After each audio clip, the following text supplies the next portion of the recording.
The combination brake light, turn signal, and tail light bulb is out on a 2011 Chevy Traverse. I'll see if I can fix it. Taking a screwdriver and popping these tabs. Use a 7mm socket to undo a bolt you can't see. Okay, it was kind of hard to unscrew that all the way, but these should come off normally, but I got enough clearance to get the bulb out, so we're just going to do that. Okay, tightening the bolt back up. Got the cap snapped back on. Car is legal once again.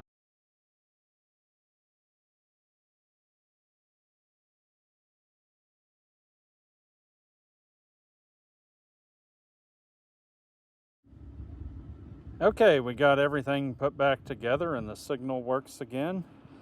My main piece of advice, my parting piece of advice, is to be sure to remember to use a 7mm for the bolts beyond the cap.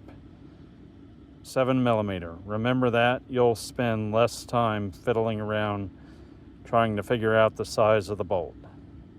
Have a good day.